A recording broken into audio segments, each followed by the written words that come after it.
Have you ever seen someone walk into a room where nobody expected them to belong, yet with just one simple sentence, they left that entire room in stunned silence? This story is about a woman who looked so ordinary that people dismissed her before she even opened her mouth, a woman who had dreams that seemed impossible but a heart so strong that destiny itself bowed to her. And before we begin, let me remind you, if you believe in second chances, in hidden talents, and in the power of not judging a book by its cover, then you're going to love this story. Don't forget to like this video and subscribe to Goodness Corner right now, because stories like this are made to inspire your heart and remind you that miracles exist in everyday lives. Now let's dive into it. She was a simple woman named Clara, the kind of woman you'd pass on the street without ever giving a second glance. She wore modest clothes, her hair was tied back in a plain bun, and she carried with her the weight of many years of hardship. Clara worked as a cleaner in a small cafe. Every morning, she scrubbed floors while listening to the music playing on the cafe's radio. The sound of the old microphone crooning songs from decades ago wasn't just background noise for her, it was her secret world. Clara loved to sing. Ever since she was a child, music had been her escape, her comfort, her way of surviving when life had stripped everything else away. She had lost her parents early and was raised by her grandmother, who had once told her, "Your voice will heal hearts one day." But life had been cruel, poverty didn't give her the luxury of chasing dreams. Years passed, and Clara became invisible to the world. Still, every night after finishing her cafe shift, she sang quietly to herself in her small rented room. Her neighbors would sometimes pause outside her thin door, whispering to each other, "She has a voice like no other." But Clara never thought she was worthy of a stage.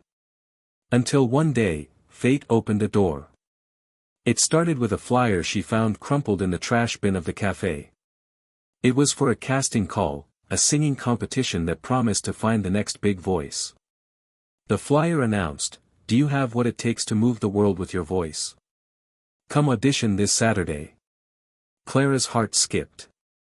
She stared at the paper, torn between laughter and longing. "Me?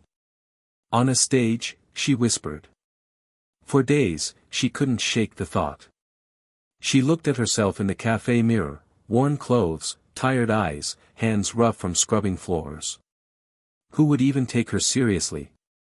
But then she remembered her grandmother's words, and something inside her whispered back, "Why not try?"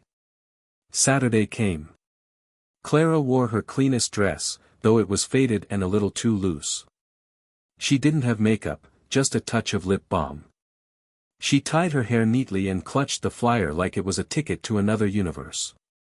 The audition hall was huge, filled with glamorous hopefuls dressed in sparkles, heels, and styled hair. They laughed, posed for selfies, and practiced dramatic vocal runs. Clara shrank into a corner, feeling painfully out of place. When her name was finally called, she stepped forward with trembling hands. The panel of judges glanced at her with raised eyebrows. One whispered something under their breath, another scribbled on a notepad before she even sang.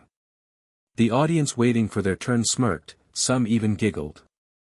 One young woman muttered loud enough for Clara to hear, "Why is she even here? She looks like she came to clean the place, not to sing." Those words cut deep, but Clara forced herself to take a breath. She opened her mouth to introduce herself, but before she could finish, the main judge leaned forward and said, "Sorry, ma'am, this isn't the right place for you. We're looking for talent that can shine on stage. Perhaps you should try elsewhere." And just like that, they dismissed her. A guard approached, gently but firmly leading her toward the door. Clara's face burned. She felt humiliated, like her worst fear had just been confirmed, that she was too plain, too invisible, too unworthy to ever dream of something more. The audience watched as she shuffled toward the exit, some with pity, others with mocking grins. But then, just as Clara reached the door, something inside her broke free. She turned back, her voice steady though her hands trembled, and she said one simple sentence that froze everyone in the room, "You didn't even hear me sing." The room went silent. For the first time, all eyes were on her, not because of her clothes, not because of her looks, but because of the fire in her words. Clara's sentence carried decades of struggle, years of silence, and the raw ache of a dream that refused to die. The judges looked at each other. The guard stopped in his tracks. The audience leaned forward, curious now. And in that moment, Clara's heart pounded with something new, not shame, but courage.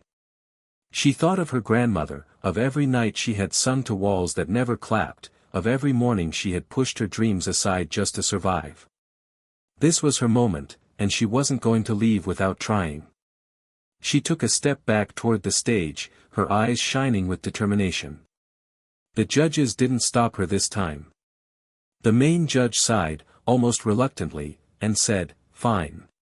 One chance. Show us what you've got."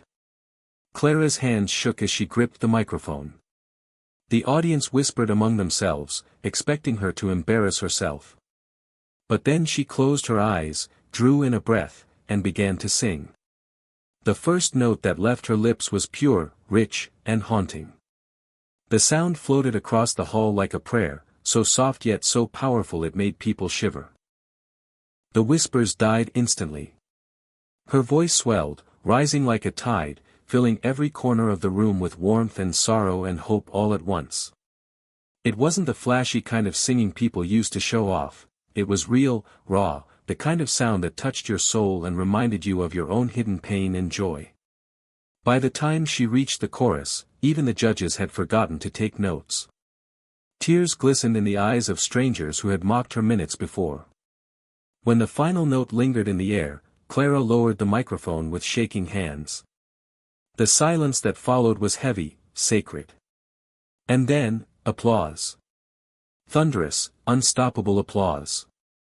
The very people who had laughed at her stood to their feet, clapping until their palms stung. The judges leaned forward, eyes wide, struggling to find words. Clara, the simple woman they had nearly thrown out, had left them all speechless. She didn't know what her future would hold after that moment, but she knew one thing: for the first time in her life, she was truly seen. And this was only the beginning of her story. Before we move to the next part, let me remind you, if Clara's courage has already touched your heart, imagine how much more powerful the rest of her journey will be. Don't forget to like this video and subscribe to Goodness Corner so you don't miss the incredible transformation that's about to unfold. The judges sat in stunned silence, their earlier arrogance melted away. One finally whispered, "We almost sent away the voice of an angel." Clara's eyes brimmed with tears, not because she wanted fame, but because for the first time, someone truly listened. From that day, her journey was no longer about proving herself to others, it was about proving that dreams don't expire, no matter your age, your clothes, or your past. Opportunities poured in, yet she stayed humble, always remembering the cafe where she once scrubbed floors.